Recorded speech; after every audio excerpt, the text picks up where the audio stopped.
Hello guys, welcome back to my channel. आज हम बात करेंगे 10th चैप्टर हिस्ट्री के चेंजिंग टाइम्स के बारे में।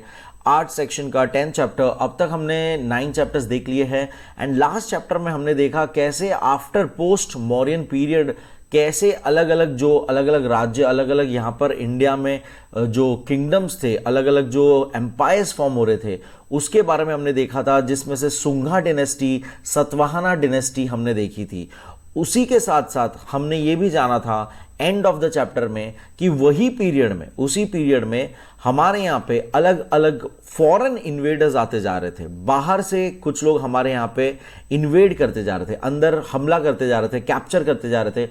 और हमारा देश इतना बड़ा था, हमारा रीजन इतना बड़ा था, हमारी जो सोसाइटी थी उस टाइम की वो इतनी विविड और इतनी कॉम्प्लेक्स थी कि जो लोग आते जा रहे थे वो उसमें ढलते जा रहे थे। तो वहां पे हमने चैप्टर छोड़ा था, चैप्टर 9, और वहीं से कंटिन्यू करेंगे चैप्टर 10 को। चेंजिंग टाइम्स बहुत ही इंपॉर्टेंट चैप्टर है, थोड़ा सा लेंथी चैप्टर है, तो आराम से ये वीडियो देखिएगा, पॉज कर दीजिएगा, एक एक टॉपिक खत्म होने पर पॉज कर दीजिएगा, बाद में वीडियो देखिएगा। चैप्टर को पार्ट्स में कंप्लीट करिएगा, रीडिंग करिएगा उतना पार्ट। जब एक टॉपिक खत्म हो जाता है, फॉर एग्जांपल 10.1 खत्म हो जाता है, तो पहले उतना रीडिंग कर लेना, फिर आगे देखना। 10.2 खत्म हो जाता है, फिर उतना रीडिंग कर लेना, नोट्स बना लेना, इंपॉर्टेंट नाम लिख देना राजाओं के, रीजन्स के, और जो भी इंपॉर्टेंट चीजें मेंशन हो रही है वो सारी चीजें आप लिखते जाना। इस तरह से पढ़ाई होनी चाहिए। सो उस हिसाब से इस चैप्टर को कवर करेंगे। बहुत ही प्यारा सा चैप्टर है। Let's start changing times. सबसे पहले, after the disintegration of Mauryan Empire, the ambition of local rulers got strengthened. The regional kingdoms came to arise. Among them, we studied the Sunga and the Satvahana kingdoms in the last lesson. During the same period, there began foreign invasions such as invasions by Greek, Shakas, Kushanas on India. This period of the rise of regional kingdoms was also the period of political and social transition. तो बहुत ही simple small words में बता दिया, पूरा gist बता दिया chapter का कि जब मौर्यन पीरियड, पूरा मौर्यन एम्पायर पूरा डिसइंटीग्रेट, टूट चुका था, उस टाइम के सारे लोकल रूलर्स धीरे धीरे रीजनल किंगडम्स बन गए, जिसमें से हमने सुंगा पढ़ लिया, सतवाहना पढ़ लिया, और साथ ही साथ वही समय पर जो फॉरेन इन्वेडर्स थे, ग्रीक, शाखास, कुशानास, इनके बारे में हम देखेंगे। और उनके साथ साथ आगे बढ़ेंगे, कौन से और अंपायर्स फॉर्म होते हैं इंडिया में वो देखेंगे, ट्रेड उस जमाने का देखेंगे हमेशा की तरह, और इंडो रोमन कैसे उनके रिलेशंस रहे हैं ट्रेड वाइज, ये सारी चीजें देखेंगे specific in Maharashtra. Let's start 10.1 nomadic tribes of central Asia. तो पहले तो सेंट्रल एशिया का एक बहुत प्यारा मैप है इंक्लूडिंग इंडिया, तो वो एक झलक देखते हैं पहले। Okay, as you can see, बहुत ही प्यारा सा एक मैप है सेंट्रल एशिया को बताते हुए, जिसमें ये बैक्टीरिया, खास करके वो हाईलाइटेड एरिया है बैक्टीरिया करके।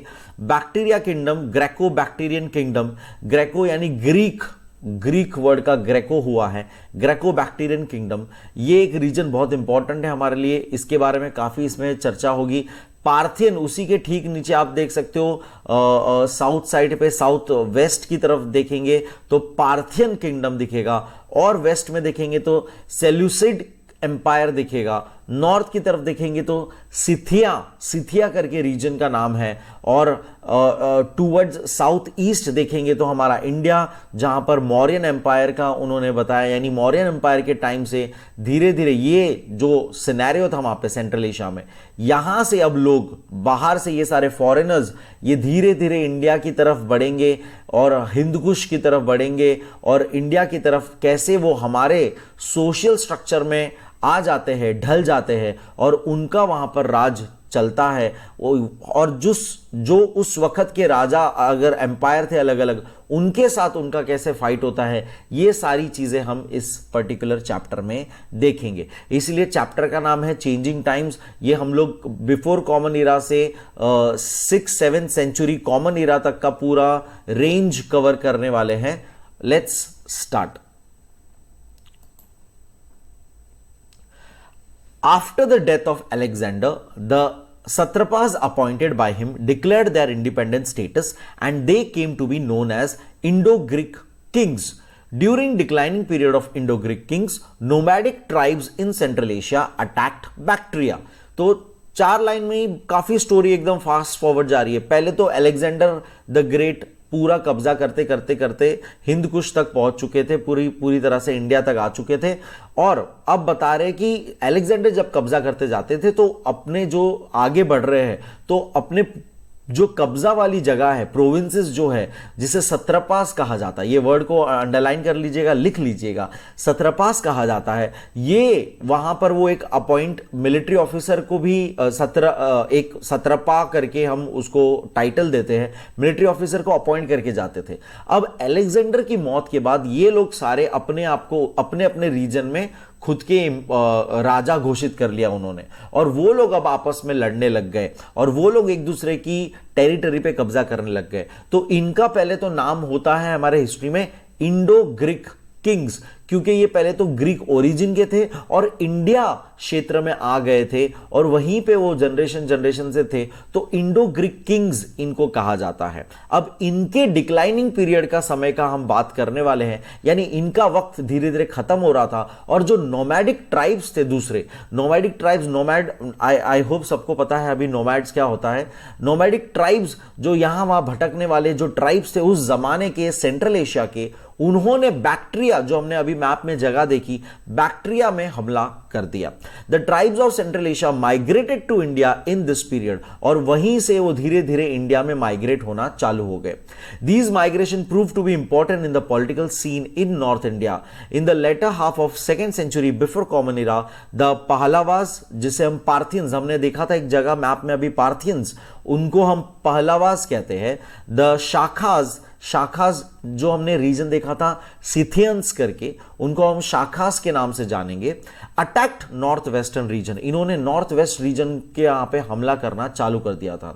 The Yuezhi tribes from China pushed the Shakas out from central Asia. अब चाइना में भी अपने अपने अलग अलग ट्राइब्स थे, तो चाइना में एक ट्राइब थी याउजी ट्राइब्स। याउजी ट्राइब्स ने धीरे धीरे शाखास को अपने रीजन से भगा भगा कर, शाखास सारे के सारे इंडिया में एंटर हो चुके थे, इंडिया में उन्होंने अपना राज चालू कर दिया था। With the strength of their war skills, they vanquished the local kings and there they established their own kingdoms. उनकी पावर के थ्रू उन्होंने लोकल किंग जो वहां के थे उनको हराकर, उनको कब्जे में लेकर, उनके ऊपर रूल अपना चालू करके खुद का किंगडम चालू कर दिया था। Next 10.2 Indo Greeks Shakas Kushanas. अब इनके बारे में थोड़ी और डिटेल। इंडो ग्रीक, सबसे पहले the Greek satraps of north west are known as Indo Greek. तो हमने ये पहले ही देख लिया कि जो ग्रीक सत्रपास थे, जो मिलिट्री मैन थे, जिनको इंचार्ज रखा गया था प्रोविंस का, जब अलेक्जेंडर उस जगह को कब्जा करके आगे चले जाते थे, वो लोगों को ही हम इंडो ग्रीक किंग के नाम से जानते हैं। In Indian tradition they are mentioned as Yavana. अब इंडिया के अगर लैंग्वेज में बात करें, लिटरेचर में बात करें, तो उनका नाम कैसे आता है हमारे लिटरेचर में? यवाना करके नाम आता है। इसको अंडरलाइन कर लीजिएगा कि इंडो ग्रीक्स को हम इंडियन ट्रेडिशन के अनुसार यवाना कहते हैं। Their objective were to establish their dominance in the region of Mediterranean Sea and to strengthen the hold over trade in West and Central Asia. तो ये लोग क्या मेन, इनका क्या काम था? इनका मेन काम था कि जो मेडिटेरियन सी का जो पूरा रीजन है वो उसके ऊपर कब्जा बनाए रखना, और ट्रेड जो वहां से होता है पूरे इंडिया टू रोम का, ये पूरा जो ट्रेड में मेडिटेरियन सी जो रूट यूज होता है उस पर कब्जा बनाए रखना। Seleucus Nicator was Indo-Greek king from the province of Bactria in the northwest. अब उसी Indo-Greek kings में से एक किंग जिसका हम यहां पे पढ़ रहे हैं, जिनका नाम है Seleucus Nicator, ये आप अंडरलाइन कर लेगा। इनका नाम हम पहले भी अपने चैप्टर्स में पढ़ चुके हैं कि Seleucus Nicator के कुछ मंत्री हमारे यहां पर आते थे और हमारे राजाओं के दरबार में शामिल होते थे। ये इंडो-ग्रीक किंग थे प्रोविंस ऑफ बैक्ट्रिया। बैक्ट्रिया जो हमने मैप में देखा, उस प्रोविंस के ये राजा थे। In the conflicts between the Indo Greek kings the kingdom of Bactria prove to be powerful. तो जब इंडो ग्रीक किंग्स आपस में लड़ रहे थे, बैक्ट्रिया बहुत ही पावरफुल जगह थी। बैक्ट्रियन किंग डेमेट्रियस, अब एक और किंग थे, Bactrian king Demetrius attacked India in 180 before common इरा। अब डेमेट्रियस का नाम भी एक बार हम पहले ही वाले चैप्टर्स में देख चुके थे।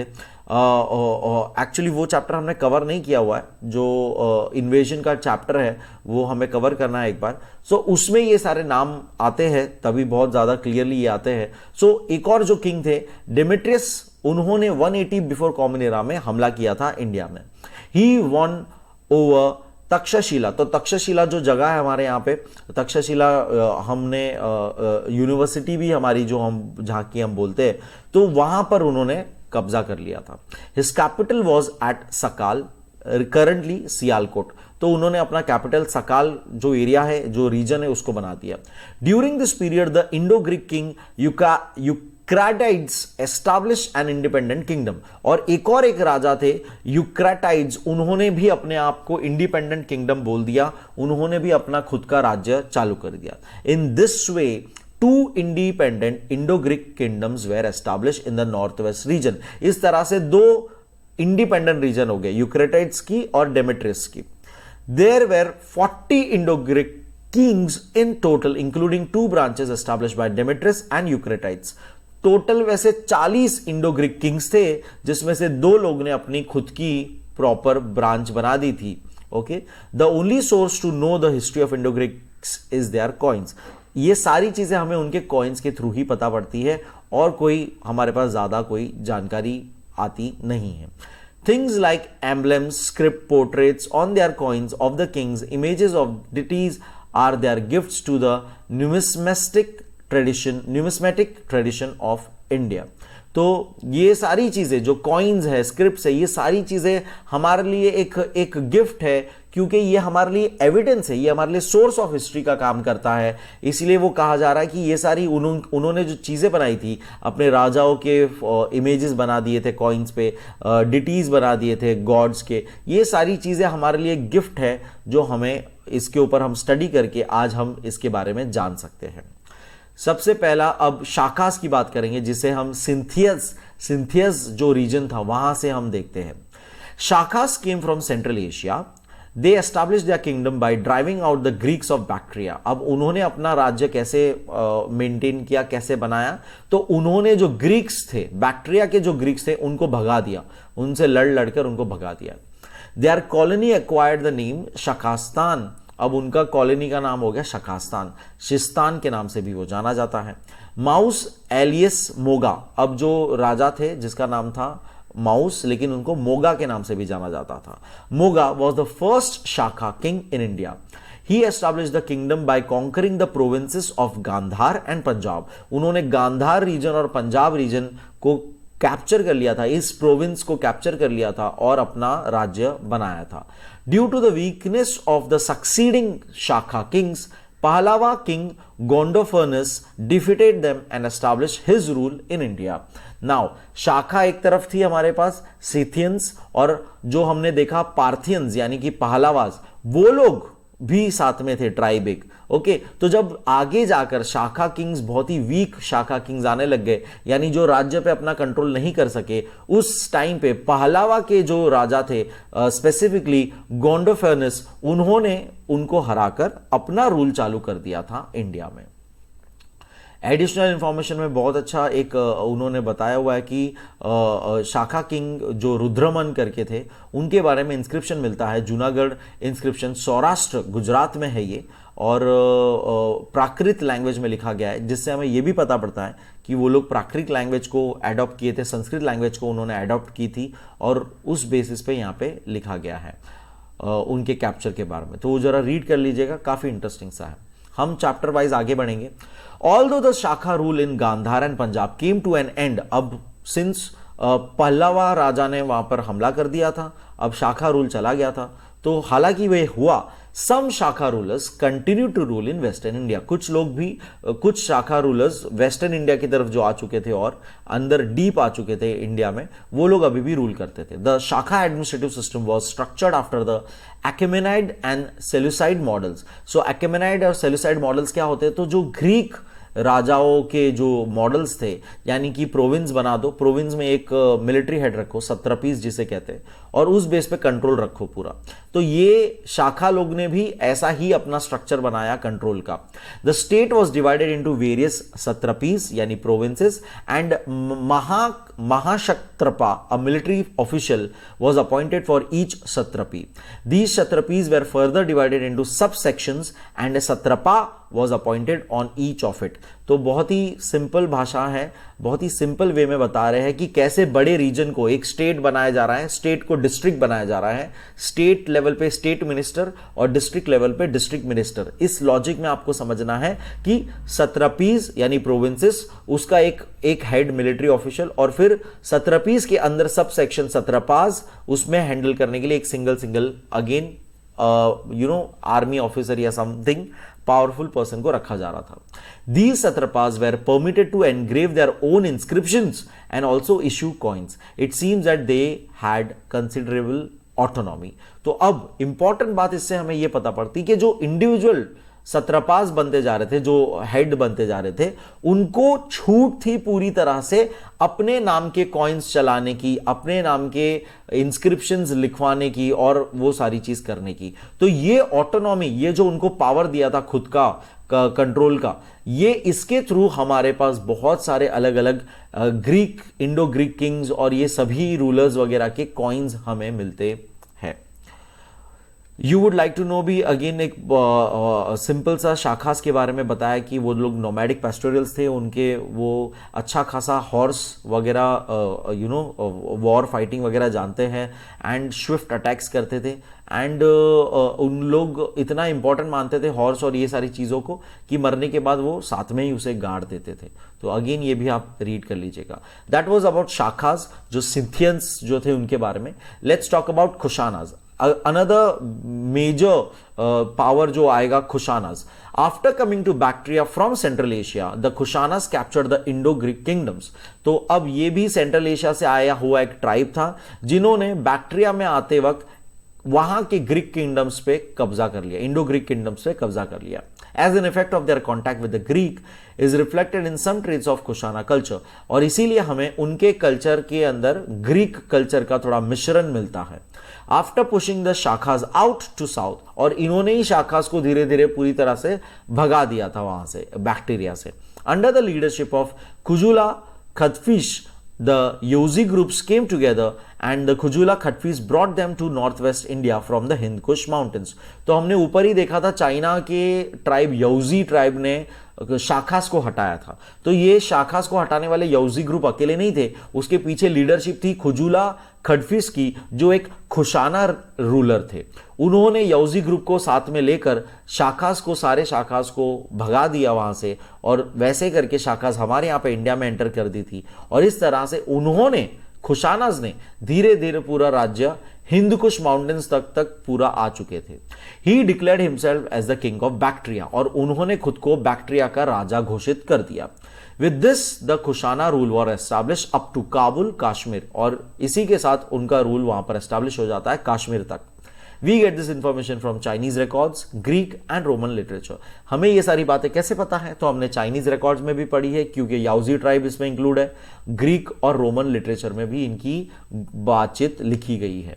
इन Indian literature Kushanas are referred as Tukhara और तुषार, और खुशानास को हम, जैसे सिथियंस को हमने शाखास कहा, हमने पार्थियंस को हमने पल्लवास कहा, वैसे खुशानास को हमने हमारे इंडियन लिटरेचर में तुखार या तुषार इस शब्द से बोला गया है। तो ये अगेन मार्क कर लीजिएगा, लिख लीजिएगा। खुशाना एम्पायर के बारे में थोड़ा सा और पढ़ेंगे। After winning over the small kingdoms, Kushana followed the system of Shakas. अब जैसे जैसे वो लोग अब बढ़ते जा रहे थे, उन्होंने भी शाखास का सिस्टम फॉलो किया, यानी कि सत्रपीस वाला सिस्टम फॉलो किया। And establish the satrapies there. A military officer called satrap was appointed on the satrapies. तो एक प्रोविंस को हैंडल करने के लिए जो था उसे सत्रपा कहा जाता था, जो एक मिलिट्री ऑफिसर होता था। King was the chief of all the satraps and adopted the titles Raja, Rajadhiraj, Maharaj etcetera. King जो होता था वो सारे सत्रपीस का हेड होता था और उसका टाइटल्स होते थे ये सारे टाइटल्स हम पहले भी देख चुके हैं। राजा, धीराज, महाराज, ये सारे टाइटल्स वो लेते थे। The concept of divinity of the king is seen for the first time in the inscriptions on the Kushana coins. पहली बार एक खुशाना कॉइन के थ्रू ही हमें पता पड़ा कि राजा को हमने गॉड लेवल का माना हुआ है। डिविनिटी का कंसेप्ट हम राजा के लिए लाए हैं। कैसे पता पड़ा, हमें क्या मिला वैसा, खुशाना कॉइन्स के अंदर क्या मिला? दे कॉल्ड देमसेल्व्स एज देवपुत्र, उन्होंने खुद को देवपुत्र कहा था।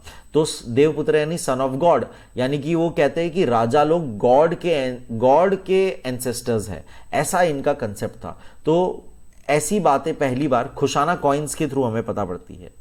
By defeating many शाखा Kings, Kanishka obtained the status of an emperor। अब उनके खुशाना राजा एक थे कनिष्का, बहुत ही स्ट्रॉन्ग एम्परर थे।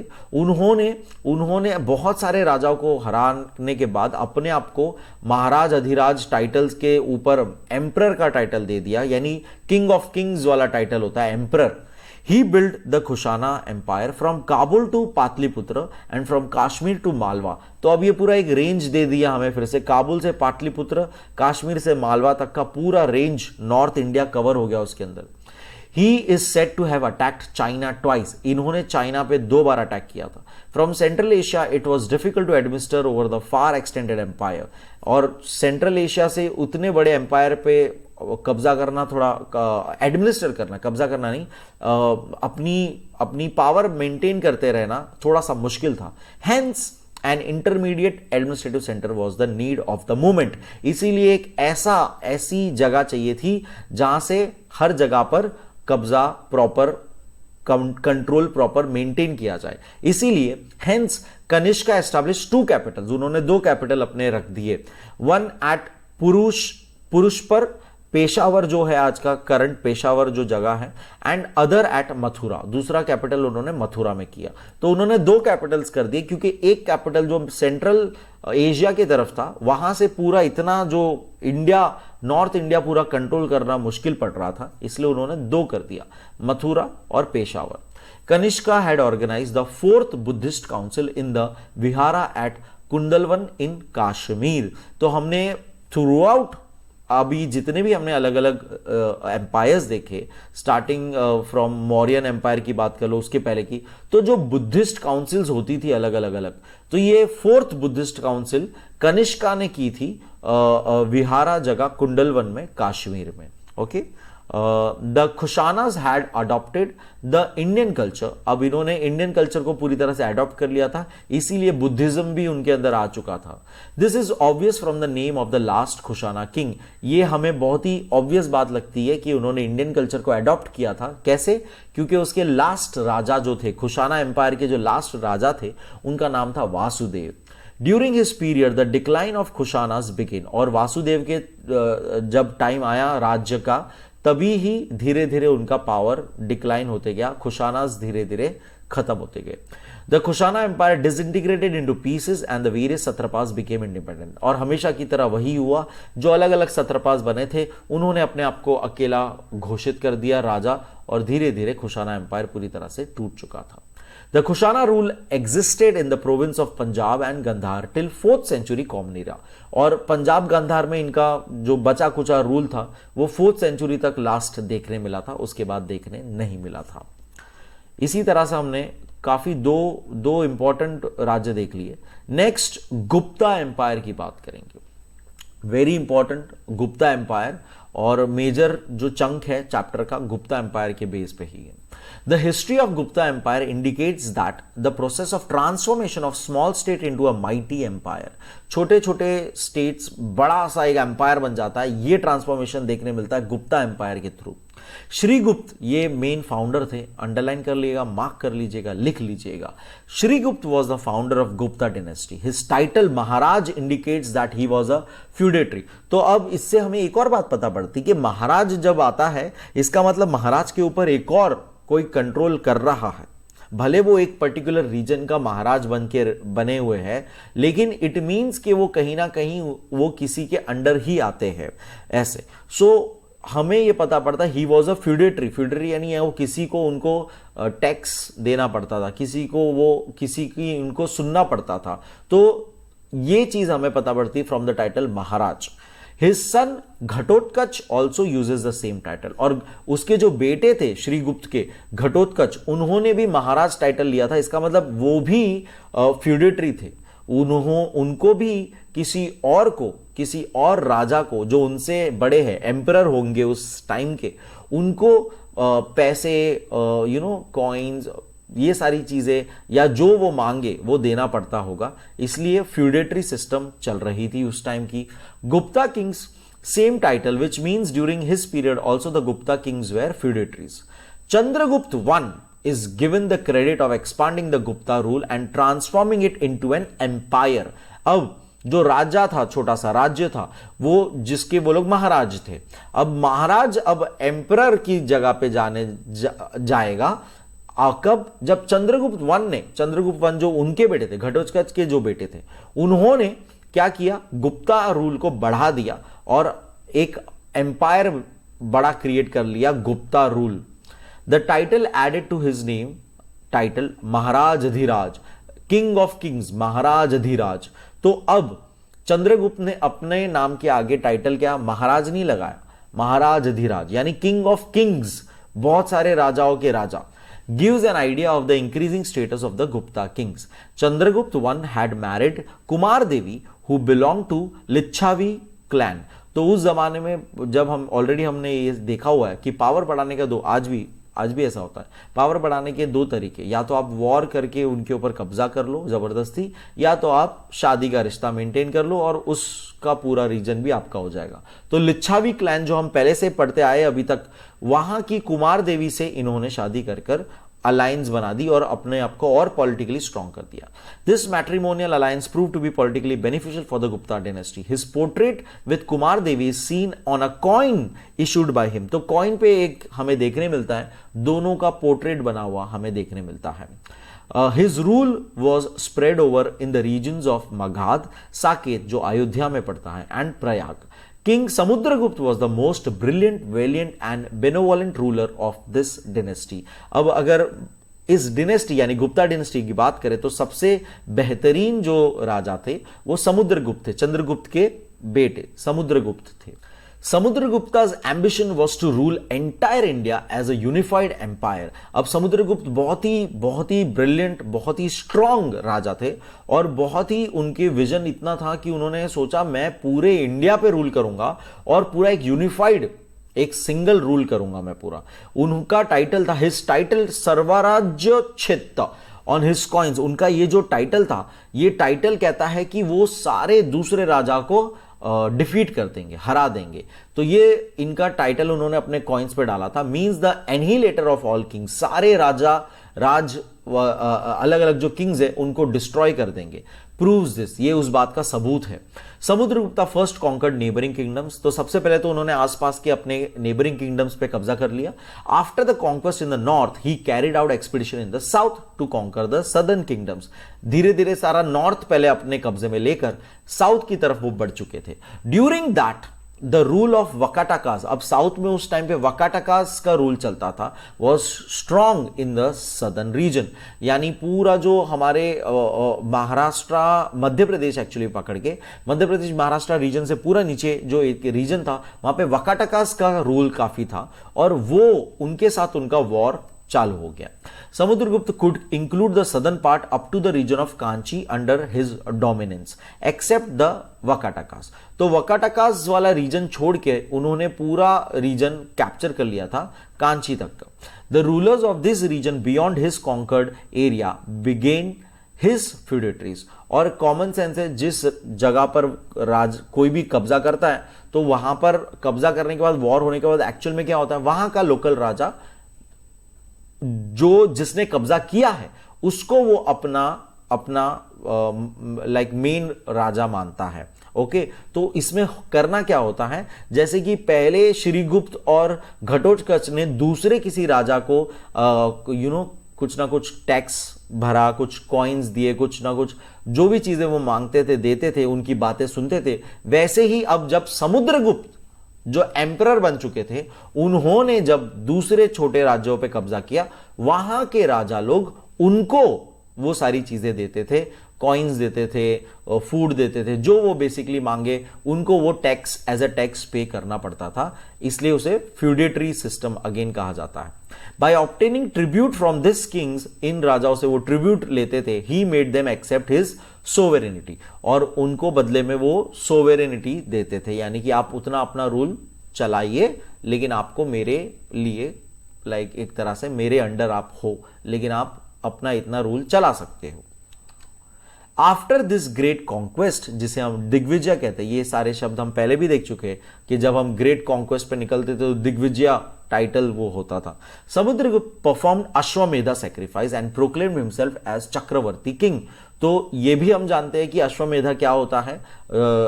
अब आप मुझे, हमने इतनी बार अब पढ़ चुके हैं, इसलिए आप मुझे कमेंट्स में बताइए अश्वमेधा सैक्रिफाइस क्या होता है। सो ये कर उन्होंने अपने आप को चक्रवर्ती किंग का टाइटल दे दिया।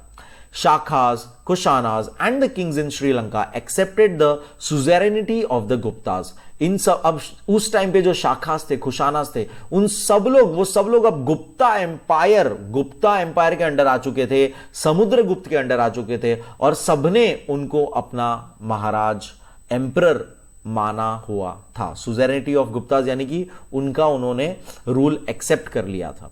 The image of Samudragupta playing a lyre, that is a veena, veena जो इंस्ट्रूमेंट आती है वो प्ले करते हुए इनका एक इमेज है जो कॉइन के ऊपर बहुत ही फेमस है, वो म्यूजियम्स में आपको देखने मिलेगा।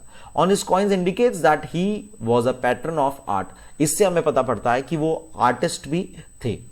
Chandragupta two defeated Shakas and ascended the throne. He took up the title Vikramaditya. अब नेक्स्ट आगे जैसे हम बढ़ते हैं तो चंद्रगुप्त वन हो गए, समुद्रगुप्त हो गए उनके बेटे, जो जिन्होंने चक्रवर्ती तक का टाइटल ले लिया। नेक्स्ट उनके बेटे का नाम फिर से वो चंद्रगुप्त ही रखते हैं, इसीलिए चंद्रगुप्त टू आ गया। Chandragupta the second defeated Shakas and ascended the throne, और उन्होंने शाखास को पूरी तरह से हराकर वो रूल पे आ गए थे। इन्होंने विक्रमादित्य का टाइटल लिया था। He established his rule in the western regions of Malwa, Gujarat and Kathiawar. इन्होंने और वेस्ट तरफ अपना रूल बढ़ाया।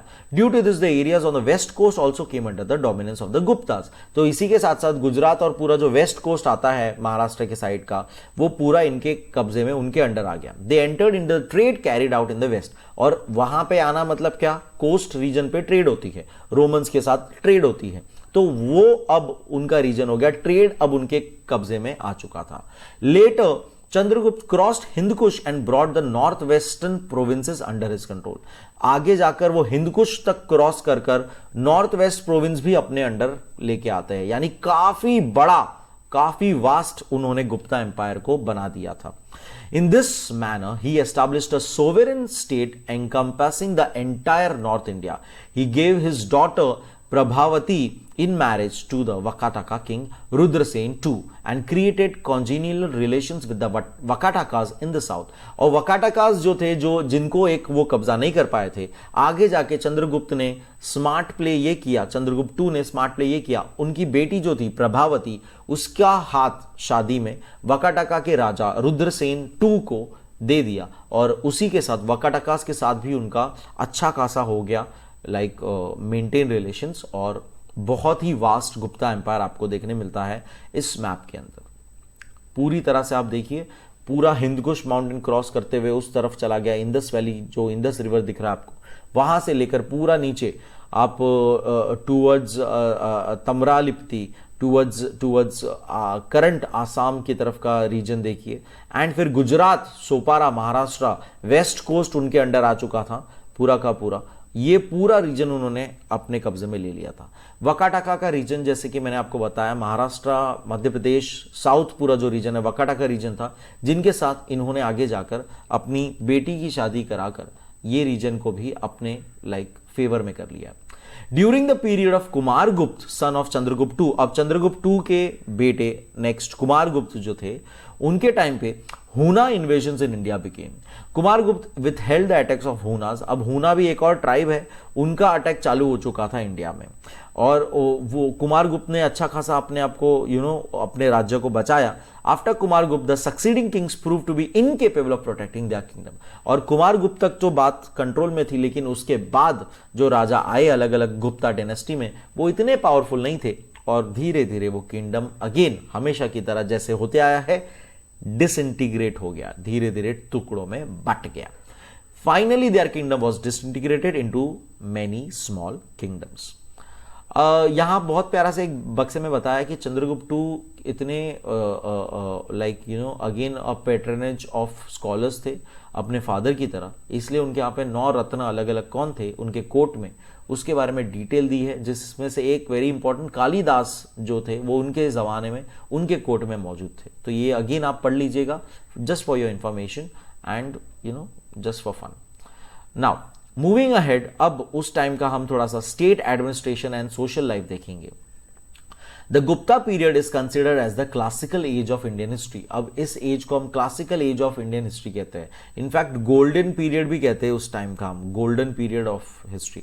During the Gupta period king was the centre of administration. तो राजा एक main single handedly centre of administration था। Prince Amartya yani ministers and advisors helped him. Many a times the prince was appointed as viceroy who looked after the provincial administration. तो जो Prince होता था, जो बेटा होता था उनका, वो जनरली उनको भी कभी कभार अपनी अपनी एरिया में प्रोविंशियल एडमिनिस्ट्रेशन के लिए देखने करने के लिए भेजा जाता था, कंट्रोल दिया जाता था, इसलिए उसे वाइसरॉय कहा जाता। Viceroy is again a title. Every province was सब डिवाइडेड, हर एक प्रोविंस सब डिवाइड होता था। ये लॉजिक हम पहले से ही जानते हैं और अब तक हम ये लॉजिक यूज करते हैं। These sub divisions where called vishaya. अब नाउ इंपॉर्टेंट सर, जब सेम ही चीज है तो क्यों पढ़ रहे फिर से? क्योंकि अब हर टाइम अलग अलग नेमिंग आ जाती है, कुछ मिनिस्टर्स के नाम एक्स्ट्रा ऐड हो जाते हैं या कोई स्पेसिफिक चीज का नाम चेंज हो जाता है, इसीलिए हम ये बार बार पढ़ रहे हैं कि इनके टाइम पे वो जो सब डिविजन थे, जैसे ऊपर हमने सप्तरपा सप्तरपा ये किया था, वैसे यहां पर सब डिविजन जो होते जा रहे थे प्रोविंस के, उसे विषाया नाम से जाना जाता था। There was an independent administrator appointed on this vishayas. अब जैसे सत्रपाज थे वैसे विषाया का भी जो एक सिंगल एडमिनिस्ट्रेटर था जो कंट्रोल रखता था, उसे विषायपति के नाम से जाना जाता था। Kumar Amatya were the provincial officers and Ayuktak were the officials who looked after the affairs of district. तो ये अलग अलग उन्होंने अपने को, अगेन ये मार्क कर लीजिएगा, लिख लीजिएगा कि आमट्य मिनिस्टर्स था, कुमारा आमट्य एक एक प्रोविंस का ऑफिसर्स लोग का नाम था, आयुक्तक एक ऑफिशियल्स थे जो लोग डिस्ट्रिक्ट लेवल का काम देखते थे। गुप्ता एडमिनिस्ट्रेशन वॉज डिसेंट्रलाइज्ड, ये पूरी तरह से डिसेंट्रलाइज था, यानी कि छोटे छोटे पार्ट्स में बटा हुआ, उसका एक कंट्रोल करता है, वैसे और 4 लोगों को एक कंट्रोल करता है, वैसे और 5 लोगों को एक कंट्रोल करता है। इस तरह से मेन पूरा कंट्रोल राजा से चालू होते हुए धीरे धीरे धीरे पावर नीचे नीचे बढ़ते जाता है। Many decisions where taken at the local level. तो जैसे ही लोकल लेवल नीचे पावर नीचे नीचे बढ़ते जाता है, डिसेंट्रलाइज होते जाता है, वहां का लेवल का डिसीजंस वो लोग ही लेते हैं। The Gupta Kings change the economic structure of agriculture system. इन्होंने एग्रीकल्चर सिस्टम जो था उसका पूरा उन्होंने इकोनॉमिक स्ट्रक्चर चेंज कर दिया। Their preference was on giving the land to local farmers for tilling. अब ये लोग लैंड ही दे देते थे पूरी तरह से। Land donations were also made for the cause of religion and learning, और रिलीजन और लर्निंग के नाम पे भी ये लैंड डोनेट करते थे। These lands were tax free, इसके ऊपर कोई टैक्स नहीं होता था। They were called as Agraharas, जो लैंड टैक्स फ्री होती थी उसे अग्रहराज कहा जाता है, मार्क कर लीजिएगा इसको भी। Similarly in this period the civil and military officers were granted land grants instead of salaries. तो इन्होंने देखो इकोनॉमिक स्ट्रक्चर कैसे बदला, ये लोग सैलरीज देते ही नहीं थे, ये लोग लैंड जमीन दे देते थे कि ये जमीन तुम्हारी, इसके ऊपर अब जो करना है करो, जैसे कमा सकते हो कमा लो। The roots of feudal system, an important feature of medieval period lie in this system. और ये जो सिस्टम है फ्यूडल सिस्टम हो गया ये, कि अपन ग्रांट करें किसी को चीज और उसके बदले में वो हमें टैक्स भरेगा कुछ ना कुछ, तो ये सिस्टम चालू हो गया था और ये बहुत ही स्ट्रॉन्ग रूट क्रिएट कर रहा है उस चीज का। It is believe that this feudal economy brought about the decline of urban centres, और इसी के साथ अर्बन सेंटर्स जो थे वो सारे के सारा कम होते गए। Because of the revenue tax exemption on the donated land the revenue decreased and royal treasures depleted. और सिंस अब जो लैंड डोनेट होते जा रही थी उसके ऊपर कोई टैक्स नहीं होता है, तो जो रॉयल ट्रेजरी यानी कि राजा का जो पूरा मेन खजाना है जिसके थ्रू वो पूरा चला रहा है और खुद भी राज कर रहा है, वो धीरे धीरे कम होते जा रहा था, डिप्लीट होते जा रहा था, पैसे कम होते जा रहे थे। It was concentrated in the hands of local landlords, और लोकल लैंडलॉर्ड्स अब ज्यादा स्ट्रांग हो चुके थे, क्योंकि लोकल लैंडलॉर्ड्स जो दूसरों को लैंड देते थे उसके ऊपर वो काम कराकर उनसे पैसा लेते थे। Because of this the king no longer remained in the centre of power, राजा अब सेंटर ऑफ पावर नहीं था। According to the Chinese traveller Yuan Chwang, sugar cane and wheat were cultivated in north western province of the Gupta empire, while rice was cultivated in Magadha and eastern region. तो ये Chinese traveller के हम पहले भी नाम पढ़ चुके, युआन च्वांग जो थे, उनके थ्रू हमें राइटिंग्स के थ्रू पता पड़ता है कि नॉर्थ वेस्ट रीजन पे शुगर केन और व्हीट उगाया जाता था, जबकि राइस जो था वो ईस्टर्न रीजन्स में उगाया जाता था और मगध जो एरिया है वहां उगाया जाता था। Minerals, animals and herbs were the main commodities of trade. Trading के लिए क्या जनरली मिनरल्स ट्रेड किए जाते थे, एनिमल्स ट्रेड किए जाते थे, हर्ब्स अलग अलग जड़ी बूटी टाइप ट्रेड की जाती थी, और इसी से प्रोस्पेरिटी हुई थी गुप्ता पीरियड में। Goldsmiths enjoyed a high social status in this period. Goldsmith लोग का बहुत ज्यादा, सोनार लोग जो थे उनका काफी हाई स्टेटस था। The gold coins during Gupta period, उस जमाने में वो जो उन्होंने बनाए थे, गोल्ड कॉइन्स बनाए थे, वो काफी ही फेमस और आज तक हमारे लिए हिस्ट्री सोर्स का काम करते हैं। एग्जाम्पल्स ऑफ द स्किल्स, वो सबूत भी है कि वो कितने स्किल्ड थे। Beautiful and realistic portrayal of various aspects of the king is characteristic of Gupta coins. Gupta coins की मेन खासियत यह है कि वो राजा के अलग अलग रियलिस्टिक पोर्ट्रेट्स को वहां पे दर्शाता है। निगम, shreni and gana like organisations were established by traders and industrialist. तो हम कहते हैं कि एक ग्रुप बन गई है, एक ऑर्गेनाइजेशन बन गई है, तो इसे हम, इसका नाम क्या क्या है, निगम, एक पूरा उन्होंने बना के रखा हुआ है, ट्रेडर्स लोग ने एक ग्रुप बना के रखा। श्रेणी वर्ड हम पहले भी जान चुके हैं कि गिल्ड्स अपने अपनी ग्रुप बना के रखी, सारे फॉर एग्जांपल सारे बार्बर्स लोग एक साथ, सारे पॉटर्स लोग एक साथ, सारे गोल्डस्मिथ सारे एक साथ, ये ऑर्गेनाइजेशंस इसको कहते हैं। तो ऐसा ये ट्रेडर्स और इंडस्ट्रियलिस्ट लोगों ने अपना बना के रखा था। इन ग्रुप्स का नाम क्या है, निगम के नाम से भी जाने जाते हैं, श्रेणीज भी कहे जाते हैं, और गना। Till the Gupta period many foreign communities came and settled in India. Gupta period तक काफी बाहर अलग अलग फॉरेन कम्युनिटीज हमारे यहाँ पे आती गई और सेटल होती गई। They were accepted in the social system. Smriti text such as the Narada smriti, Yajnavalkya smriti were written during this period. और इसी पीरियड के दौरान, गुप्ता पीरियड के टाइम पे ही जो हमने अलग अलग, जैसे हमने मानुस्मृति पढ़ी थी, मानुस्मृति के बारे में जाना था, वैसे ही नारद स्मृति और यज्ञवल्क्या स्मृति भी इसी दौरान टाइम पे लिखी गई थी। These texts provide a glimpse of social changes in this period। और इसी सारे टेक्स्ट के थ्रू, जो हमारे हिंदू टेक्स्ट पढ़ते हैं ये सारे के सारे, उसके थ्रू हमें पता पड़ता है कि इस टाइम पे, इस पीरियड में क्या क्या चेंजेस हुए थे। अगेन एडिशनल इंफॉर्मेशन दिया हुआ है टेक्सटाइल इंडस्ट्रीज के बारे में। बहुत ही जोरदार कपड़ों की मार्केट, कपड़ों का इंडस्ट्री था during Gupta period. The prosperity is reflected in contemporary sculpture, art and literature. जो प्रोस्पेरिटी थी, जो इतना अच्छा चल रहा था, इतनी सब कुछ खुशहाली थी, लोग कमा रहे थे, ट्रेड बढ़ रहा था, ये सारी चीजें हमें उनके आर्ट, उनके लिटरेचर के थ्रू पता पड़ता है। Political stability in the Gupta period, prosperity and royal patronage gave impetus to the creation of Sanskrit literature. One of the best creations in Indian literature of this period is Kalidasa's Shakuntalam. तो हमें पता पड़ता है कि Gupta period में इतनी अच्छी खासी पॉलिटिकल स्टेबिलिटी थी, ज़्यादा हर टाइम वॉर पे है या ऐसा कुछ नहीं था, तो उसकी वजह से प्रॉस्पेरिटी थी और संस्कृत लिटरेचर को बढ़ावा मिला। और उसी के टाइम पे कालिदास, जो हमने ऊपर देखा, जो उनके कोर्ट में थे, नवरत्न में से एक, उन्होंने इसी समय में शकुंतलम नाम का जो प्ले लिखा था, उसी जमाने में लिखा था। Human figures gained prime importance in the sculptural art of Gupta period. Humans का पूरा फिगर बनाना, राजाओं का फेस बनाना, पोर्ट्रेट क्रिएट करना, ये सारा स्कल्पचर आर्ट के अंदर आ चुका था अभी।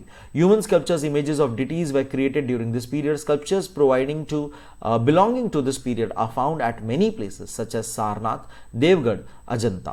During this period, Hindu, Buddhist, Jain religion icons were made of stone, metals and terracotta. बहुत ही इंपॉर्टेंट इंफॉर्मेशन इसके अंदर, हमें स्कल्पचर्स अलग अलग जगहों से मिले हैं, सारनाथ, देवगढ़ और अजंता से। और इस टाइम पे हिंदू, बुद्धिस्ट, जैन, ये तीनों रिलीजन के अलग अलग आइकन्स, उनके जो सिंबल्स है, वो सारी चीजें हमें स्टोन, मेटल्स और टेराकोटा फॉर्मेट में मिलती है।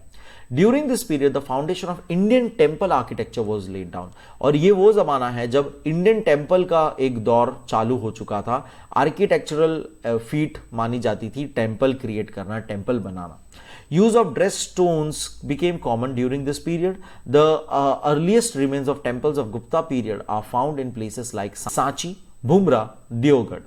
इन जगहों पर गुप्ता टाइम के टेम्पल्स हमें देखने मिलते हैं। These are few examples of Gupta style of architecture. ये कुछ ही एग्जाम्पल्स आज के दौरान में बचे हैं जो उस जमाने के उनके स्टाइल ऑफ आर्किटेक्चर का हमें सबूत देते हैं। ये एक और बहुत इंपॉर्टेंट महरौई दिल्ली में जो जहाँ पे कुतुब मीनार भी है, उसी रीजन में आयरन पिलर जो लगाया गया है वो गुप्ता पीरियड के टाइम का है। इसकी खासियत यह है कि आज तक इस पर रस्टिंग नहीं हुई है। यू मस्ट ऑलरेडी नो कि आयरन पे रस्टिंग हो जाती है, लेकिन ये उस टाइम की मेटलर्जी की इतनी एडवांस थी, इतना अच्छा था कि वो आयरन पिलर आज तक उस रस्ट नहीं हुआ है। बहुत ही प्यारी चीज़ है देखने के लिए कुतुब मीनार। मैं रिसेंटली वहाँ जाके आया था, हो सके तो आप भी ज़रूर विजिट कीजिएगा कभी। नेक्स्ट हम देखेंगे, नेक्स्ट जो एम्पायर आया था, बड़ा एम्पायर आया था, that is the Vardhan empire. During the declining period of the Guptas in northern India there was a rise of dynasties such as Vardhans at Thaneshwar, Maukharis in Ganga Yamuna doab, Maitrakas in Saurashtra. तो जैसे कि अगेन हिस्ट्री रिपीट्स इटसेल्फ, बार बार सेम चीज जा रही है। एक राज्य आता है, वो कुछ राजा आते, वीक राजा आने लगते तो वो पूरा राज्य बिखर जाता है। बिखरने के बाद कोई लोग होते हैं कुछ अपना फिर से अपना पावर रेस करके फिर से राज चालू करते हैं। तो अब थानेश्वर करके जो जगह है, वहां से वर्धांस करके जो एक थे वो बहुत स्ट्रांग होते जा रहे थे। गंगा यमुना डोब जो एरिया था वहां पे मोखारीज करके लोग बहुत ज्यादा पावरफुल होते जा रहे थे। और सौराष्ट्र गुजरात की तरफ से मैत्रकास करके बहुत स्ट्रांग होते जा रहे थे। Pushyabhuti was the founder of Vardhan dynasty. अब वर्धान डिनेस्टी के फाउंडर थे Pushyabhuti. After the accession of Prabhakar Vardhan the Vardhan dynasty became powerful. तो पुष्यभूति के बाद आते हैं उनके बेटे प्रभाकर वर्धन, उनके थ्रू वर्धान डिनेस्टी बहुत ज्यादा पावरफुल हो गई। He took up the sovereign title. अब इन्होंने भी टाइटल्स लेना चालू कर दिया। इन्होंने टाइटल लिया परम भट्टरक महाराज अधिराज। परम भट्टरक महाराज अधिराज का मतलब होता है कि वो राजा वो राजाओं के राजा पहले तो, और जिसको सब उनके करेज, उनके वेलोर, उनकी अच्छाई के लिए जानते हैं। The most prominent rule of this dynasty was Harshvardhan. अब इनकी डिनेस्टी में अलग अलग राजा तो थे, जिसमें से प्रभाकर वर्धन बहुत स्ट्रांग थे, उन्होंने डिनेस्टी को बढ़ावा दिया, इन्होंने डिनेस्टी को पावरफुल बनाया। लेकिन सबसे बेहतरीन अगर रूलर माना जाए इनकी पूरी डिनेस्टी में, वर्धन डिनेस्टी में अगर सबसे बेहतरीन राजा की बात करें तो वो है Harshvardhan. His empire extended from Nepal to Narmada and Saurashtra to Bengal. After Harshvardhan, there was no heir to the throne. Under the situation, the empire disintegrated and many feudatories declared independent status in North India. तो एक paragraph में पूरा उन्होंने बता दिया कि कैसे वर्धान empire बढ़ता है, डिनेस्टी फॉर्म होती है, उनका रूल चालू होता है। और जब हर्षवर्धन आते हैं जो कि बहुत ही अच्छे राजा थे, लेकिन उनका कोई आगे कैरी फॉरवर्ड करने वाला एयर नहीं था, इसीलिए उनके जाने के बाद वापस से पूरा एम्पायर डिसइंटीग्रेट हो जाता है और उनके जो छोटे छोटे राज्य पे जो कब्जा था वो पूरा अपने आप को फिर से इंडिपेंडेंट स्टेटस मान लेते हैं। We get a lot of information about this period from Harshacharita written by Bana Bhatt, who was the court poet and also from the travel accounts of Chinese traveler Yong Chong. तो हमें ये सारी information, हम पहले भी ये हर्षवर्धन नाम पढ़ चुके हैं, हर्षचरित्र जो लिखी गई थी बना भट्ट के थ्रू, ये हमें बुक बहुत सारी इंफॉर्मेशन, मैंने रिसेंटली एक्चुअली जब जो चैप्टर हम पढ़ रहे थे पहले, मेरे ख्याल से 8th चैप्टर में हमने देखा था हर्षचरित्र के बारे में, उसमें जब हमने पढ़ा था तभी मैंने एक्चुअली ये बुक मंगा ली थी to read it. It's a very interesting book, काफ़ी इंटरेस्टिंग बातें इसमें से पता पड़ती है। ओके, आपको भी अगर रीडिंग का इंटरेस्ट हो तो ऐसी किताबें बसाने की चीज़ें और ऐसी चीज़ें पढ़ने की you should have that in you.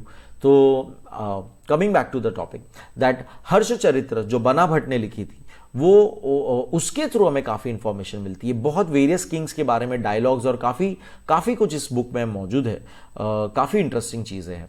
और चाइनीज ट्रैवलर तो हम जानते हैं योंगचोंग, उनके थ्रू भी हमें इनके बारे में पता पड़ता है, वर्धान डिनेस्टी के बारे में पता पड़ता है। The universities of Nalanda and Vallabhi became the great learning centres during the Harshavardhan's reign. तो जब हर्षवर्धन थे तब नालंदा यूनिवर्सिटी जो हमारी है और वल्लभी करके एक और यूनिवर्सिटी फॉर्म हुई थी, वो बहुत ही अच्छी सेंटर बन चुकी थी जहां पे लोग दूर दूर से वहां पे पढ़ने आते थे। Hundreds of students not only from India but also from countries like China से, मतलब इतने दूर दूर से लोग वहां पे पढ़ने आते थे। चाइना हो गया, फिर आसपास के जितने और हमारे यहाँ के एरियाज है, तिब्बत हो गया, कोरिया, जापान, श्रीलंका, यहां से सारे यहां पढ़ने आते थे, came here. Harshavardhana empire was a last powerful empire in ancient India. तो एंशिएंट इंडिया की अगर बात करें तो सबसे बेहतरीन, सबसे पावरफुल एम्पायर, आखिरी एम्पायर जो था वो हर्षवर्धन का था। इसके बाद से एंशिएंट टाइम, एंशिएंट पीरियड हम धीरे धीरे अब समाप्त हो जाएगा। नेक्स्ट एम्पायर जो उसी के अगेन उसी दौरान का हम एक और पढ़ेंगे, Karkotaka empire. Among the dynasties that ruled in Kashmir में अलग अलग डिनेस्टीज जो थी उसी के साथ एक थी कारकोटाका डिनेस्टी, जो 7 to 9 सेंचुरी कॉमन ईरा में मौजूद थी। Is mentioned by Yongchong, Chinese traveller ने ये मेंशन किया हुआ है। He had been to Kashmir when he had visited India. A detailed information regarding this dynasty is found in Kalhal's रजत रंगिनी। कलहंस का नाम हम पहले भी पढ़ चुके हैं। कलहन राइटर ने रजत रंगिनी लिखी थी, राजाओं, हमने ये 10th में मेरे ख्याल से पढ़ा था। कश्मीर की हिस्ट्री पूरी उन्होंने लिखी थी रजत रंगिनी की, रिवर ऑफ किंग्स, अगर आपको याद होगा 10th में हमने पढ़ा था। Durlabha Vardhan was the founder of Karkotaka dynasty. His empire extended from Narmada to Tibet. तो कारकोटाका डिनेस्टी के जो फाउंडर थे उनका नाम है दुर्लभा वर्धन। ओके, इनका वर्धन डिनेस्टी वालों से कोई रिलेशन नहीं है। Okay, the rain of Lalit Aditya, अब इनके जो अब बेस्ट रूलर है ललित आदित्य, जो 724 से 760 कॉमन ईरा में मौजूद थे। The grand son of Durlabha Vardhan is noteworthy. तो ललित या आदित्य ने जो काम किया था वो नोटवर्दी है और वो सबसे स्ट्रॉन्ग राजा थे इनके डिनेस्टी के। He was also known as by the name Muktapid, उनको मुक्तपीड़ के नाम से भी जाना जाता था, यानी जो जिनको पीड़ यानी कि जिनको पीड़ा हो रही है, कुछ तकलीफ हो रही है, उनको मुक्त कर देता है ये, उनकी हेल्प कर देता है ये। He is credited with 2 victorious expedition. इन्होंने 2 एक्सपीडिशंस किए थे, दिग्विजय यानी कि कॉन्करिंग के लिए निकले थे वो, उन्होंने 2 वैसे एक्सपीडिशंस किए थे। He drove away many foreign tribes on the northern borders of Kashmir. इन्होंने काफी फॉरेनर्स को जो हमारे यहाँ पे आ रहे थे इंडिया में, टूवर्ड्स इंडिया, उनको भगा दिया था। Specially the region in the Amu Darya basin. Amu Darya एक रिवर है उस टूवर्ड्स हिमालयस, कश्मीर की तरफ, उस रीजन के साइड काफी लोगों को भगा दिया था जो हमारे तरफ हमला करने आते थे। इट इंक्लूडेड, अब वो कौन लोग थे? इट इंक्लूडेड द तुखार यानी कि टर्किश जो है टर्की, वहां के जो लोग आते थे हमारे तरफ इन्वेड करने, उनको भगा दिया। He conquered the regions from Avanti in the north up to Pragjyotishpur in the Assam. तो इन्होंने पूरा उतना आगे नॉर्थ कवर कर लिया था। He conquered Tibet with the help of Yashovarman the king of Avanti. तो अवंती के राजा के हेल्प से, जो यशोवर्मा थे उनके हेल्प से उन्होंने तिब्बत जो है उसको भी कब्जा कर लिया था। After conquering the regions up to Kaveri river in the south, he crossed seas and reached the land beyond, जिसे श्रीलंका कहते हैं। वो कावेरी रिवर, साउथ में कावेरी रिवर तक आ चुके थे काफी ज्यादा, और फिर उन्होंने श्रीलंका तक का उन्होंने एक्सपीडिशन किया हुआ था।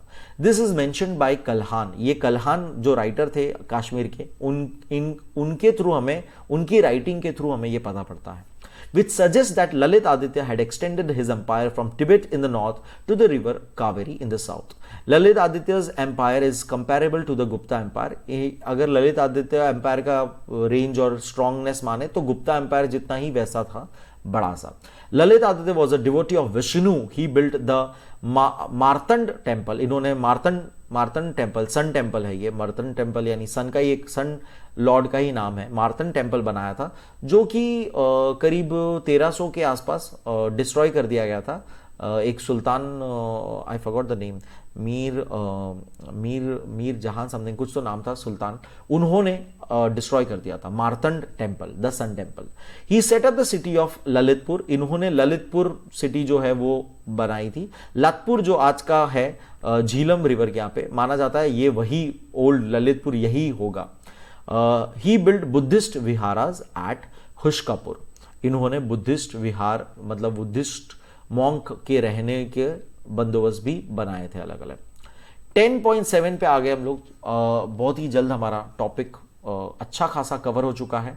Trade, coinage, art, iconography. अब उस जमाने का ट्रेड पूरा ओवरऑल, फिर से अब ये पूरे जमाने की बात करेंगे तो अगेन ऐसा नहीं है कि सिर्फ स्पेसिफिक गुप्ता एम्पायर या सिर्फ स्पेसिफिक वर्धन डिनेस्टी। हम ओवरऑल पूरा शाखास वगैरह जितनी हमने अब तक बात की वो पूरा ओवरऑल पीरियड में हम देखेंगे ट्रेड कैसा था, वहां पे कॉइनेज क्या सिस्टम थी, ग्रीक लोग के कॉइनेज के बारे में बात आ सकती है इसके अंदर। ये ओवरऑल हम देखने वाले हैं आर्ट, आइकोनोग्राफी। आइकोनोग्राफी यानी आइकन्स बनाना, अलग अलग जो राइटिंग्स और कॉइन्स वाला जो चल रहा था उसकी स्टडी करना, आइकन्स की स्टडी करना, iconography. Let's read about this. In Indian history, the period of 6 centuries from 2nd century before Common Era to 4th century Common Era, तो 2 साल before Christ, before common era, और 4 साल अभी common era, ये total मिलाकर 6 centuries का period है और उसकी यहां पर अपन पूरा बात करने वाले। Was the period of arrival of central Asian tribes. और ये वो 6 सेंचुरीज का 600 साल का जो रीजन है वही दौरान पे अलग अलग सेंट्रल एशिया ट्राइब्स आते गए, हमारे यहाँ पे अलग अलग किंगडम बनाते गए, टूटते गए, बनते गए, फिर से हमारे साथ मिक्स होते गए, कल्चर अपना लाते गए, हमारा कल्चर सीखते गए। ये सारी चीजें यहाँ पे हो रही थी, इसलिए यहाँ पर हम इनके बारे में पढ़ेंगे। These people adopted various cultural traits as they came to India. उन्होंने कुछ चीजें सीख ली हमसे। The introduction of these traits brought about a transformation in the cultural life of India as well. और उनके साथ साथ उनके कल्चर के थ्रू हमारे इंडियन कल्चर में भी चेंज आने लग गया। एडिशनल इंफॉर्मेशन में बहुत अगेन ग्रीक कॉइन्स के बारे में बात किया है, बैक्टीरियन कॉइन्स के बारे में बात किया है, कैसे वो अपने गॉडेस एथेना को बताने के लिए आउल का इस्तेमाल करते थे। In contemporary India agriculture and animal husbandry were the main sources of livelihood. तो तब की बात करें तो एग्रीकल्चर एनिमल हस्बेंड्री बहुत ज्यादा उनका मेन सोर्स था, उनका अपना जीवन चलाने के लिए। Along with it, various industries and trade developed during this period. India's contact with foreigners proved to be beneficial for this. उनका contact जो foreigners से हो रहा था, Romans, Greeks, वो काफी beneficial था। वो ट्रेड होता था, ट्रेड से पैसा आता था। During this period also merchant artist guilds, श्रेणीज जो हम पहले भी पढ़ चुके हैं, श्रेणीज आर्टिस्ट लोग का एक पूरा जो झुंड है, ग्रुप है, were in existence, ये उस जमाने में एग्जिस्ट करती थी। During this period, India's sea trade began to increase on a large scale. और इस दौरान sea trade बहुत ज्यादा बढ़ गया। Indian goods were sent up to Red Sea and from there via Egypt to Rome. तो Red Sea के through pass करते हुए इजिप्ट के थ्रू रोम तक पहुंचती थी हमारी चीजें।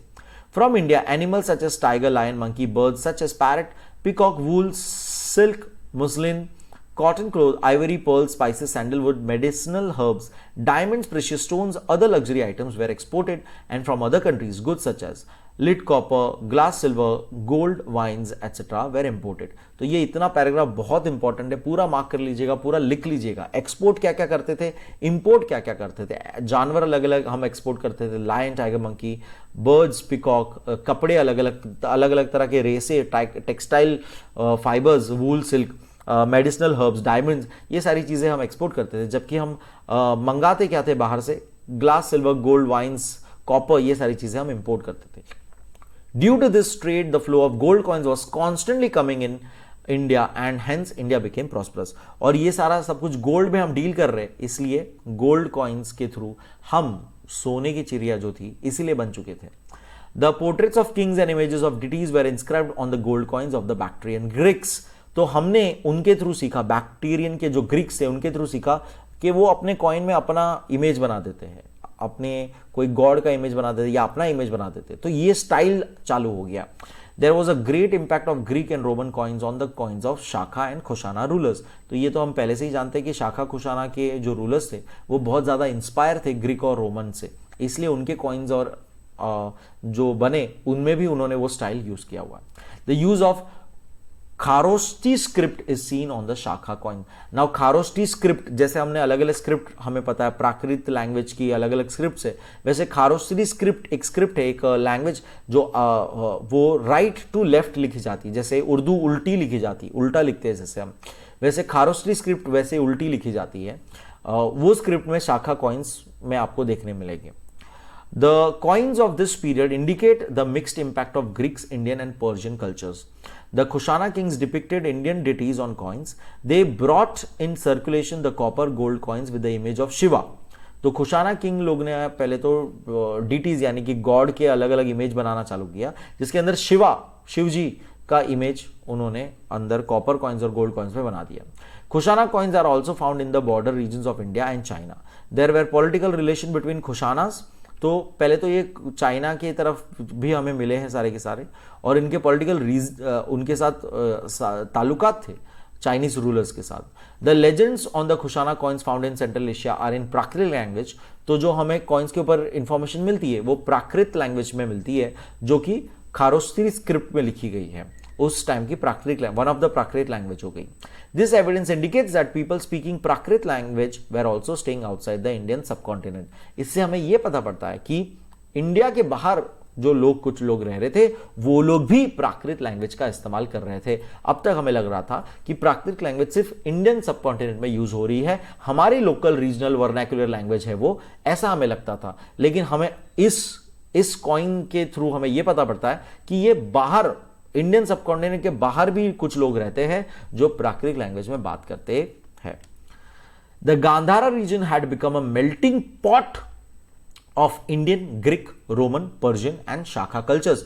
तो गांधारा रीजन जो है पूरा हमारा, जो हिमालयस कश्मीर की तरफ जो हमारा पड़ता है गांधारा रीजन, वो एक मेल्टिंग पॉट, यानी कि यहां पर सारी चीजें मिक्स हो रही है। यहां पे इंडियंस है, यहां पे ग्रीक्स है, यहां पे रोमन्स मिल रहे हैं आपको, पर्शियंस मिल रहे हैं, यहां पे शाखा वाले लोग आ चुके हैं सारे, ये लोग सब लोग मिक्स रहते हैं, इसलिए मिक्स कल्चर पूरा यहां पे फॉर्म हो रहा है। This province acquired importance from cultural point of view, इसलिए कल्चरल पॉइंट ऑफ व्यू से ये प्रोविंस बहुत ही ज्यादा इंपॉर्टेंट है। A new style of iconography developed in the cities of Pushkalavati, Takshashila, Purushapura etc. तो ये वहां के गांधार के अलग अलग रीजन के नाम दिए हैं। तक्षशिला जहां पे ओरिजिनल कब्जा पहले ऊपर चालू किया था, ये सारे रीजन्स में अलग अलग आपको अलग तरह की styles of structures, sculptures, deities, ये सारी चीजें आपको देखने मिलती है, जिसमें से बहुत प्यारा सा आपको दिखा हुआ है गांधारा आर्ट, जो आप देख सकते हैं यहाँ पे। हमने 10th में भी इसके बारे में थोड़ा सा पढ़ा था। तो गांधारा आर्ट में ह्यूमन फिगरिन्स को बहुत ही डिटेल में, जो आप देख रहे हो कपड़े का कैसे फोल्डिंग डिटेल दिया हुआ है, ये डिटेलिंग चालू हो चुकी थी, एकदम बहुत ज्यादा डिटेल चालू हो चुका था ह्यूमन फिगरिन्स का, गॉड फिगरिन्स का। ये इसको हम कहते हैं Gandhara style. The theme of the sculpture was Indian but the style was Greek.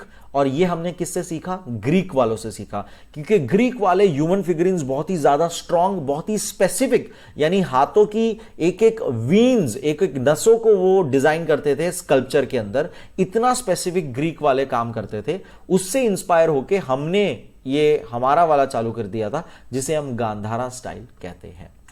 The Mahayana sect of Buddhism gave an impetus for the development of this style of art. और बुद्धिज्म वालों ने भी इस चीज को ज्यादा प्रमोट किया था, अलग अलग बुद्ध स्ट्रक्चर्स बनाए थे, अलग अलग वेरियस रीजन के अनुसार। Along with the images of Gautam Buddha and the Bodhisattva statues of the donors are carved in stone. अलग अलग जो गौतम बुद्ध के स्ट्रक्चर्स बनाते थे, जो डोनर्स होते थे उनके बड़े बड़े, उनके स्ट्रक्चर्स बनाते थे।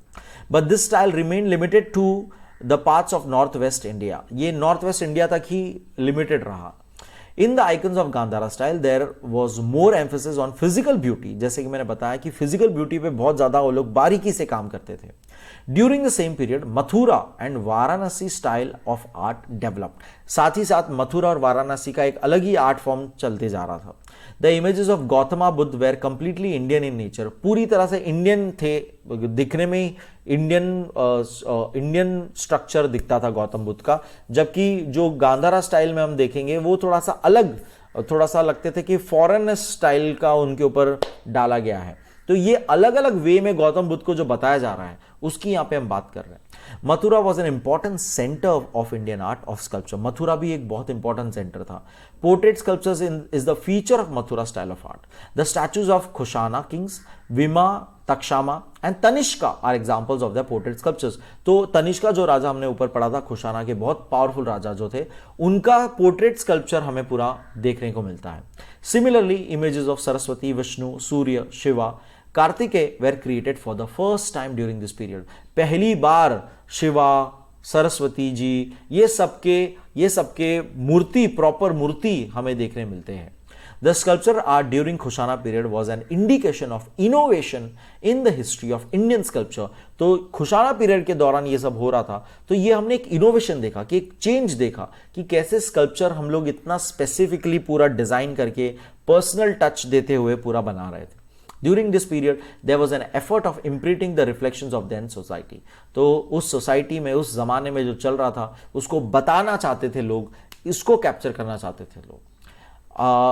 10.8 हमारा last topic, Indo Roman trade centres इन महाराष्ट्र। महाराष्ट्र स्पेसिफिकली हम देखेंगे कि इंडियंस और रोमन्स का ट्रेड कैसे था, और क्या चीजें हम लेते थे, देते थे, बेचते थे, वो हम देखेंगे। The Periplus of Erythraean Sea, written in Greek language in the mid-1st century Common Era, mentions about the Red Sea and the sea routes connecting coastal line, ports, province, good exchange in the trade. तो जैसे हमारे यहाँ पे अलग अलग scriptures लिखे गए, अलग अलग मानुस्मृति जैसी चीज़ें लिखी गई है, अलग अलग बुक्स लिखी गई है, अलग अलग लिटरेचर है, वैसे ग्रीक लैंग्वेज में उन लोग, ग्रीक वालों ने जो लिखी थी, एनोनिमस राइटर है इसका, the title of the book is Periplus of Erythraean Sea. ये जो बुक है उसमें मेंशन है रेड सी, उसमें मेंशन है इंडिया और ग्रीक, रोमन, ये सारे रीजन्स का पूरा पोर्ट्स, उस जमाने का पूरा जो कोस्टल लाइन जो रूट था वो पूरा, ये सारी चीज उसमें हमें देखने को मिलती है, पढ़ने को मिलती है। Red Sea was important for trade relation between India and Rome. Among the trading commodities, textile, black pepper, precious stones, ivory, animals such as monkey, parrot, peacock, for the entertainment of the Roman elites came to be exported from India. तो ये again important mark कर लेना, ये पूरा हम रोम और India का देख रहे, ऊपर हमने ओवरऑल देखा था, तो प्लीज दोनों को अलग अलग लिखिएगा, अलग अलग पढ़िएगा, अलग अलग याद रखिएगा। तो रोमन्स जो एलाइट लोग थे वो अपने एंटरटेनमेंट के लिए जानवर वगैरह मंगा लिया करते थे और अलग अलग चीजें मंगा लिया करते थे, प्रीशियस स्टोन्स वगैरह मंगा लिया करते थे। Gold coins way paid in exchange, और इनके बदले में गोल्ड कॉइन्स मिलते थे क्योंकि रोमन्स गोल्ड के लिए माने जाते थे। Coral and liquor were also imported, साथ ही साथ कोरल और लिकर, दारू भी इंपोर्ट की जाती थी। The remains of amphora are found in the excavations. तो amphora is basically बहुत बड़े बड़े जो उनके रोमन स्टाइल के जग्स हुआ करते थे, उसके थ्रू हमें पता पड़ा है, एक्सकेवेशन में मिले हैं। Residues at the base of the amphora revealed remains of wine, उसके अंदर हमें वाइन के पार्टिकल्स मिले हैं। Amphoras were also used for storing olive oil, इसी बड़े बड़े जग्स में ऑलिव ऑयल वगैरह भी स्टोर किया जाता था। गैरोम यानी कि पिकल्ड फिश, एक तरह का फिश से बनी हुई achar kind of thing. The price of the goods exported to Roman market was paid in gold coins, और गोल्ड कॉइन्स में ये सब कुछ हम डील करते थे। The large amounts of this coins found in south India gives an idea of extensive scale of this trade, और बहुत सारे ऐसे कॉइन्स हमें, ये जो कॉइन्स है जो ट्रेड में यूज हुए थे रोमन के साथ, वो हमें साउथ इंडिया से मिलते हैं, जिससे हमें पता पड़ता है कि काफी बड़े मात्रा में ट्रेड होता था। The flourishing Indo-Roman trade gave rise to several markets and cities. There was a rise of important ports in western India as well. The merchandise transported to Maharashtra were stored at Thair, Nevasa, Bhokhardan, Khondapur and Sanati.